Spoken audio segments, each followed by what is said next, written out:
Sa gitna ng modernong lungsod ng Maynila, tila may isang buhay na ugat na nagdudugtong sa puso ng syudad at sa mga pamayanang malayo rito. Ang Philippine National Railways o PNR.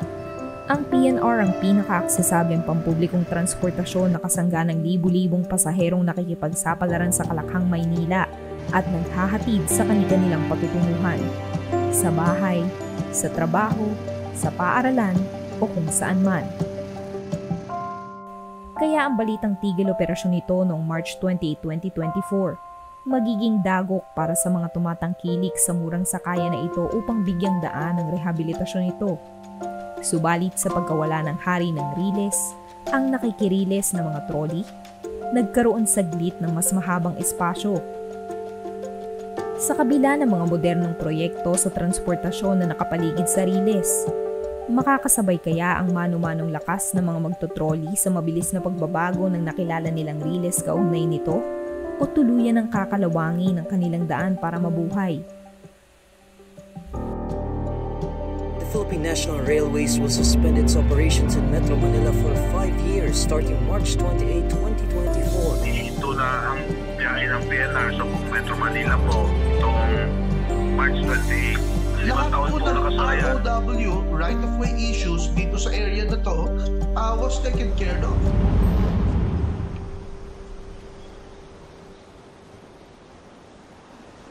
Sa buong mundo, naitala bilang pinakadelikadong paraan ng transportasyon ng trolley. Bagaman mapanganib, tiwala sa driver at sa riles ang kailangan.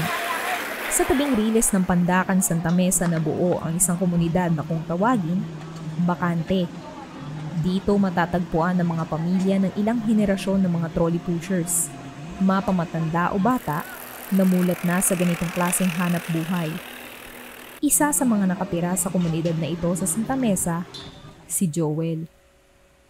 Ako nga pala si Joel. Ang tawag nila sa akin Joel. 39 years old.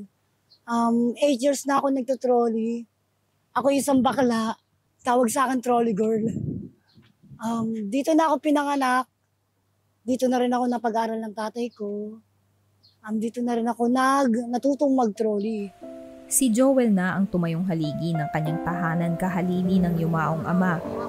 Bagamat kadalas ay lalaki ang sumusubok sa pisikal na trabaho tulad nito, hindi naging hadlang ang kasarian ni Joel sa pagbubuhat na singkilo ng binitbit niyang responsibilidad para itaguyod ang pamilya. Ang kasama ko sa pamilya, ang pamilya sa bakante, ang nanay ko at saka yung mga kapatid ko. Ang nanay ko nangangalakan. Ang mga kapatid ko, dalawa may extra sa trolley. Tapos yung dalawa, yung mga anak. Nagsimula ako na mag-trolley nung paangkas-angkas ako sa tatay ko. Hanggang yung tatay ko nagkaroon ng sakit siya. Hanggang sa practice kami ng kapatid ko. Hanggang sa nagsolo na ako. Kasakasama ni Joel sa pamamasada ang 20 taong gulang niyang pamangkin na si Jelay. Pinapahiram niya ako ng trolley tulad nung nakakulong yung asawa ko. Tinutulungan niya talaga rin ako para kumita rin ng pera kahit hati kami. Minsan kasama ko yung anak ko. Masama siya sa akin lagi. Minsan naman iniiwan ko siya kasi minsan kinakabahan rin ako malikot sa tulay. Simple lang naman yung pangarap ko sa kanya. Maging maayos yung buhay niya. Hindi siya matulad sa amin, hindi siya maparuwara. Kilala si Joel sa bakante na malakas at masipag mag-trolley. Siya na rin kasi ang sumusuporta sa kanyang mga pamangkin. Sabi niyo po ba na kayo po ang reyna ng riles dito sa bansa? Sa ngayon, ako lang. Tingin natin dyan, hindi lang naman bading kahit nga baka nanay meron nga dyan Kasi hindi rin naman sa lahat ng pamilya ay tatay lang ang naghahanap buhay, may mga kapatid. Kahit nga yung lesbian, no? So, sa ngayon, yung pagbuhay ng pamilya ay hindi lang nakaatang sa balikat ng kalalakihan. Kung sino yung may kakayanan na gawin para buhayin yung kanyang pamilya, basta't alam niya na tama yung ginagawa niya, malinis na paraan o marangal, at hindi nga siya nakakayapak sa dignidad ng iba. Ang pinakamagandang aral na natutunan ko sa buhay, sa aming magkakapatid, pag wala, pag meron. Huwag yung malikot ng kamay, makontento ka kung anong meron ka. Nakita ko sa maghapon na 800. Ganon, malinis na yun, pagkain. Nung hindi pa pandemic. Sa ngayon, sa umaga, swerte ka na maka-150. Siyempre sa hapon, may 2 under ka, maka-4 ka, 160. Makachamba ka, yung 6-6, meron kang 120 sa isang under mo. Ang ano ko po kasi, hanggat may release, hanggat pwede pa, pipiliin ko pa po talaga yung pagtutuloy. Samantala, gaya ni Joel, ganito rin ang naabutan naming kwento ng pinakamatandang trolley pusher sa Santa Mesa, Pandacan. Ang 65 taong gulang na si Rodolfo Maurilio, o mas kilala sa lugar bilang si Tatay Sangkay. Ako lang talaga natira na lang matanda kasi yung iba dito, nung patay na yung mga kasamang tutruli. Tubong Leyte si Tatay Sangkay na napadpad sa Kamaynilaan nang magkahiwalay ang kanyang nanay at tatay. Dahil dito, hindi na siya nakapagpatuloy pa ng pag-aaral at hanggang grade 2 na lamang ang natapos. Sa tabing ilog ng Santa Mesa napadpad si Tatay Sangkay at ang kanyang ina. Sumubok siya ng iba't ibang trabaho, mula sa pagiging extra sa pagkakarpintero, konstruksyon, at hanggang sa sinubukan na rin mag-trolley. Dumatol kasi ako, mayroon ng tutroli na.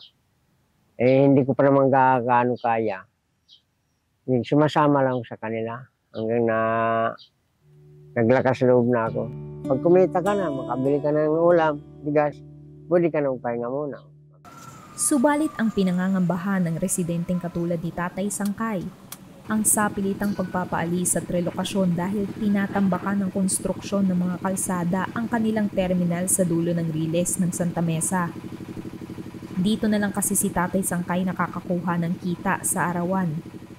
Sa liit ng kinikita ko, hindi na ako umuwi. Ang kinikita kong pera, natitira ko sa kinakain ko sa 3 beses na araw. Tinatabi ko, tapos pinadadala ko ngayon doon sa anak ko nag-aaral. Pero mula nung mag-grade 1 yan, kinder, grade 1, umabot ang grade 11. Diyan lang inanap ko sa pagtutroli. Ang dami na inggit yan doon. Saan kay anak mo? Sipag. Wag mo lang pakawalan ng baon. Sabi ko, kaya nga inalis ko na yung panigarilyo. Inalis ko yung pag-inom. Kasi usapan namin, sabi ko, pag nakaano ka na, tuntong ka na ng high school, babago na ako. Basta kailangan, kunting tipid ka lang. Kailangan tulungan mo rin ako. Dahil mahirap tayo, pareha, sabi ko. Ayon pa kay Tatay Sangkay, mas nakaluluwag na rin siyang nakakapagpadala ngayon sa kanyang anak na si Denver nang matigil ang operasyon ng PNR. Yung nagkaiba ngayon, kasi ngayon, ang pasayro sa amin, dumadami. Dito na lahat dumadaan kasi hindi na sila kinakabahan sa wala nang train. Kaya ang mga pasayro doon sa Teresa, sa amin lahat sumasakay. Ngunit biyaya mang maituturing para sa mga trolley pushers ang pagpreno at pansamantalang pagtigil ng operasyon ng PNR, unti-unting umiiksi naman ang kanilang ruta at ang posibilidad na anumang oras, maaari na silang mapaalis ng Department of Transportation o ng mismong kawani ng PNR. Ang tagang ruta namin, dito sa Palengke, yung pamilya, mga anak nila nag-aaral sa Burgos, doon, sa may Paltok. Ngayon, ang tuloy namin hanggang Palengke kami, may pila kami yan sa Palengke. Umikli na kasi dati, umabot kami hanggang doon sa Kahilom dos. Kasi mayroong mga pasahero na nagpapatid doon. Ngayon, pumunta dito yung mga kagawad sa amin. Kung paano, uy, nandyan na yung DTR, yung may kasama ng mga truck. Higipan niya yung bahay ninyo. Kaya yung iba nakapaghanda. Hindi pwede sila sumuhay na gigipan yung bahay nila. Talagang bibigyan siya may makasama mga pulis eh. Sa sulat na natanggap ni Tatay Sangkay mula sa DOTR noong 19 ng Abril, nakasaad dito ang paksa na paunawa at pabatid para sa mga may-ari ng mga nakasagabal sa karapatan ng daan ng Philippine National Railways. Laman ng liham ang pagpapabatid na simula sa ika-24 ng Abril ay magsisimula ang paglilinis ng lahat ng mga bagay at istruktura sa riles ng PNR. Nakasaad dito na ang lahat ng gamit na maiiwan matapos ang palugit ay kanilang sasamsamin upang itapon kaugnay sa mabilis na pagbabakod at pagsimula ng konstruksyon ng NSCR Extension Project.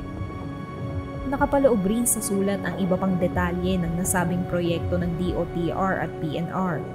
Ayon sa kanila, ang sulat na kanilang ipinadala ay nagsisilbing pabatid sa mga may-ari ng mga sagabal, kabilang ang kariton, personal na gamit, at iba pa sa kahabaan ng PNR right-of-way.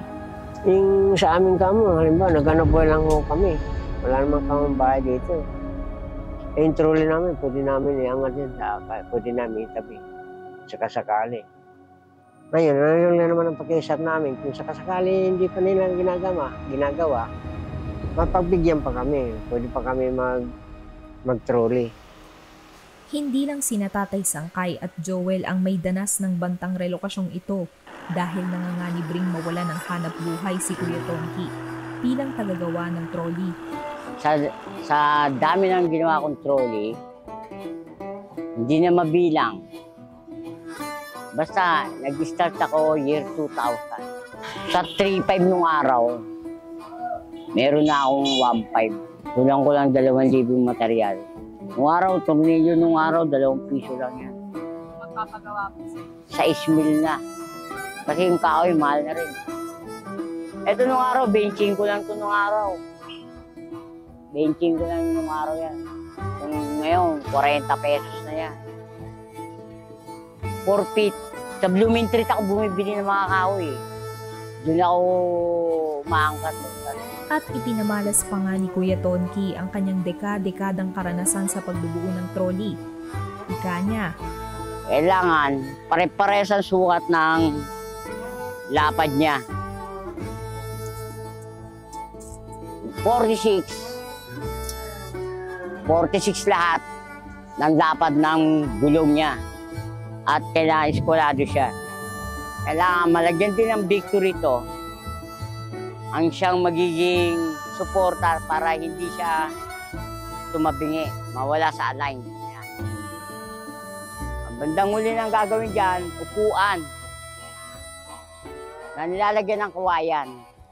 Yan. Yan ang magiging basihan. Ang mga Pilipino nga naman, makikita ang pagiging malikhain at mapamaraan gaya nitong paggamit ng preno ng jeep at iba pang recycled na materyales para lang makabuo ng ligtas at matibay na trolley. Kaya hindi na nakapagtataka na ang pagkamalikhain ng mga kagaya ni Kuya Tonki na nakakalikha ng mga trolley ay umambag ng malaki sa transportasyon sa Kalakhang, Maynila. Malaking bagay ang trolley. Maraming malulungkot dito. Kasi iikot sila na nagtahan. Magtatatlong sakay sila o 2 sakay sila. Pagdating sila na dito sa may nagtahan, jeep yun, pupunin pa yun. Naantay pa sila, di malilate. Hindi ka tulad dito sa trolley na to. Sa alagang 20, 2 lang, larga na kagad. Para kay Kuya Tonki, ang kanyang inang may sakit sa pag-iisip ang dahilan kung bakit ilang taon na ay pinipili pa rin niyang manirahan sa Riles ng Pandakan. Totoo, resilient tayo at mapagawa tayo ng paraan para doon sa usapin nga ng kabuhayan. Minsan dumarating pa nga doon sa punto sinasabi nila, di ba, kumakapit sa patalin para lang mabuhay yung pamilya. At ayun yung nakita ng mga kapwa natin maralita na nasa Riles. May pagkakataon siyang magkaroon ng hanap buhay, yun nga lang. Talagang ano yung buhay niya nasa bingit ng alangan. Yung mga nade-demolish, na-relocate na, tapos babalik ulit sa mga dati nilang pinanggagalingan. Diba? Tineterminohan pa nga yan na professional squatters. Nantay lang nila mabigyan sila ng pabahay, tapos bumalik ulit. Sino nagtulak ngayon sa mga taong ito na gumawa ng mga ganyan? Pangit man sa pandinig siguro ng iba, pero yun yung nagiging realidad sa mga pabahay. Kaya nga lagi nating sinasabi, hindi lang to usapin ng pabahay, hindi lang to usapin ng demolish yung isang lugar.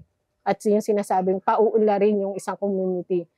Kailangan talagang komprehensibong programa. Kung ito yung alam na kabuhayan ng mga tao, yung pagiging trolley pusher nga, bigyan sila ng lugar para doon. O kung hindi man, kung hindi talaga maisip ng gobyerno, bigyan nila ng maayos na kabuhayan yung mga tao. Kasi Kahit anong awat nila doon sa mga tao, kung iyon lang yung alam niyang pamamaraan para buhayin yung pamilya niya, kahit kapalit ng buhay niya, talagang gagawin at gagawin niya yun. Sana naman, mabigyan kami ng, matulungan kami ng kahit sino. Dahil mawawala ng nangarap ng buhay. Hindi naman sa amin, parang ganun na nga. Pinahiram lang sa amin yung release. Pero ganun pa man, kahit pinahiram sa amin yung release, inaangkin namin na amin kasi nga, diyan kami kahit na paano tumagal nang ginusto namin ng anak buhay. Diyan ako pinalaki ng tatay ko, pinag-aaral. Kasi kung sa kalsada naman tayo dadaan, lalo na ngayon, wala nang oras ang traffic sa mga kalsada natin. Siyempre, yung trolley nga lang, medyo limitado lang yung pwede niyang isakay. Lagi mong maaalala yung trolley, gusto niya magserbisyo sa kapwa niya. Hindi lang para lang siya kumita. Yung pagsiservisyo sa mamamayan, yun yung puso ng pagiging tagatulakan ng trolley sa Riles. Ano po yung pinakagusto niyo sa pagsakay sa trolley? Yung mas mabilis siya, walang traffic. Saka, yun, talagang dire-diretso lang yung travel. Sa tawid lang ako ng ilog. Kaya mas accessible kaysa nagtahan ako or mahal po kasi pag sa ibang way. Mas nakakatipid ako pag magto-trolley muna ako, dito na ako sa Teresa sumasakay ng taxi. Sa pag-usbong at pagbilis ng modernisasyon, ang mga tradisyonal na trolley pushcarts posibleng hindi na masakyan pa sa mga susunod na taon. Biguman, ngunit may iba't ibang plano pa rin ng mga residente sa bakante para makarating sa susunod na istasyon ng kanilang buhay. Nang-construction ako eh. Yung magawa akong bahay. Marami akong masasamahan ng mga kasama ko dyan, mga gumagawa rin bahay. Wala nang ibang namin din, kundi umuwi na ng Bulacan. Mayroon pa naman din mga ng hanap buhay doon. Basta't masipag ka lang hindi ka naman siguro mababakante. Wala na rin po tayo talagang magagawa. Handa ka man o hindi, kailangan mo hindi ba alam kung nakakaiyak ba siya. Basta kailangan mo maghanap ng ibang masusulungan. O kumbaga pag wala na, tsaka na lang uli bumalik.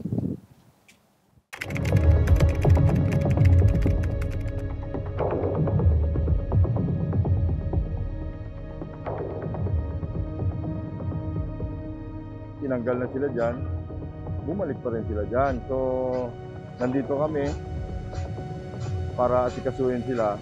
Hindi naman totally paalisin kung hindi pakiusapan.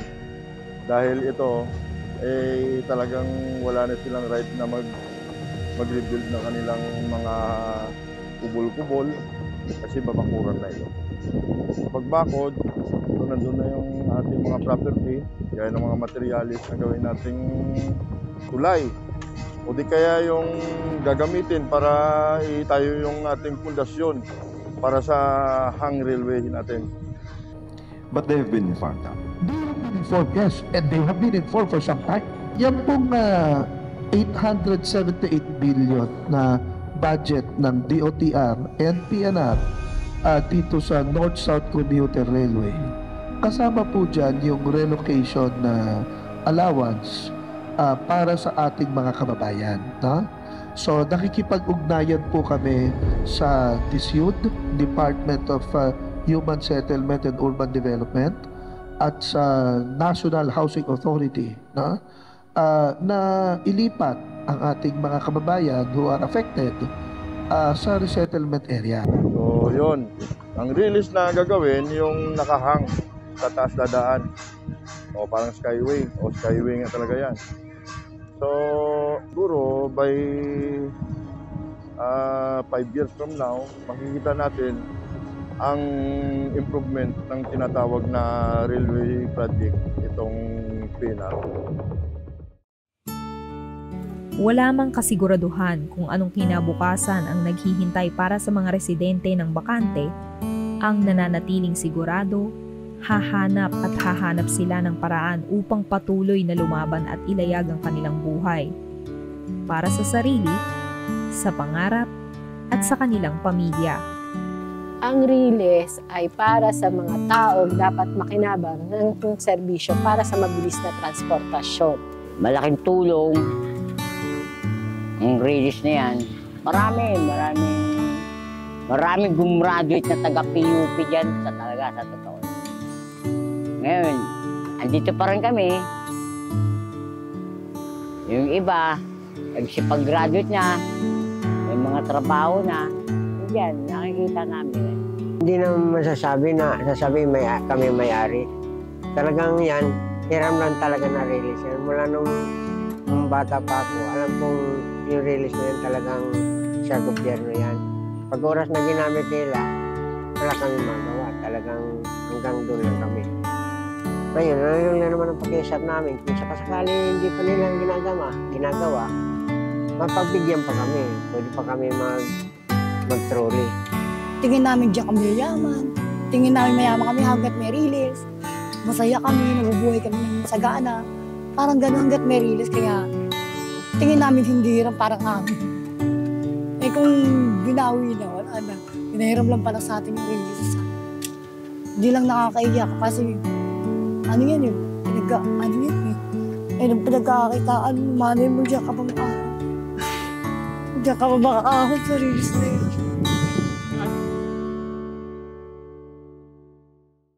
Mawala man ng trolley, hindi maikakaila na naging bahagi na ito ng ating kultura. Sa bawat hinto ng tren at bawat tulak ng trolley, may mga kwentong magpapatuloy. Kwentong puno ng pag-asa, sakripisyo at pakikibaka. Sa kabila ng mga pagbabago at hamon, ang mga tulad ni Tatay Sangkay, Kuya Tonki at Joel ay patuloy na maglalakbay, maghahanap ng bagong daan at magtutulungan upang makamit ang mas magandang kinabukasan para sa kanilang sarili at pamilya.